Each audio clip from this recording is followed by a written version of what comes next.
Can I ask you to give us a description of the human tragedy going on?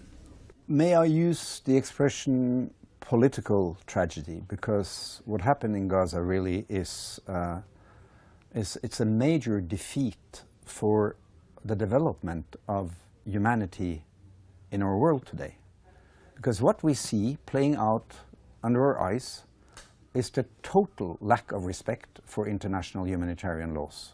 And this is a question for you and me, for everyone. If you live in Africa or in South Africa, in Europe or in Norway, this degeneration in the respect for international humanitarian laws is really a huge moral problem. What we see in Gaza is that the civilian population of 1.7 million people are void of any protection from the laws that we thought was regulating the interaction between humans, even in war times, even in conflict. And this is not happening with a sort of an uncontrolled army of guerrilla fighters or some religious fanatics like Boko Haram.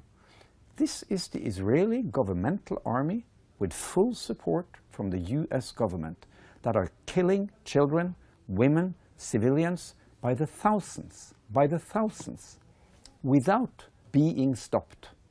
Not by EU, not by the Western governments. They are not even receiving any needed criticism. It's only sort of, please, please, respect, please, please. No sanctions, no economical punishment of the State of Israel, no political punishment, peaceful legal means, which are being used against any other rulers who so brutally kill civilians as the Israeli army and the government are doing. So what we are seeing is really not only a humanitarian disaster, it is a disaster for the global governance that we try to establish and that the world powers are responsible for. Now, if we don't have these international laws protecting the civilians and the human rights, where are we heading? Where are we heading? When these enormously strong armies can kill, like they have done in Gaza, hundreds of children and saying, oh, we're targeting military targets, you know. I think it is a huge problem for everyone. You are a direct witness of the crimes. Can you describe me the situation of the children, women, civilian who are victims? Well, you and your audience, you know the Arab family. You know the largeness, the coherence, the togetherness, the sumud of the Palestinian people and the families. Now they are being attacked on every front. The Israelis are taking the electricity away from them. They bombed the central power plant yesterday. They are destroying their water by bombing pipelines and water supply lines. They are destroying the sewage system. They are bombing their schools, their mosques by the 10th.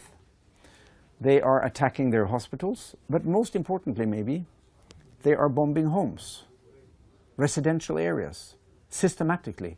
Now, when dawn came after the Shayyan massacre that night, it looked like Hiroshima. And we were, what's happening?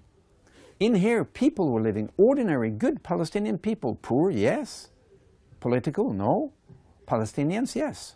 And they were carpet bombed throughout 18 hours with no mercy.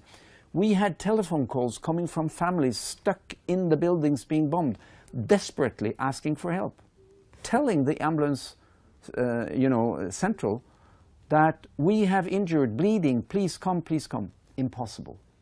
No safe way, no safe haven for ambulances, for paramedics, for hospitals. People that night bled to death in their homes whilst the Israelis were bombing these civilian targets. Of course, for the Palestinian family, this is a disaster. They lose their loved ones, they lose their children, they lose their homes, they lose their security, and as of now, more than 200,000 Palestinians in Gaza have been made refugees in their own country by this systematic Israeli bombing of their habitat, of their living quarter, of their homes. In addition, of course, comes all the injuries. More than close to 7,000 now.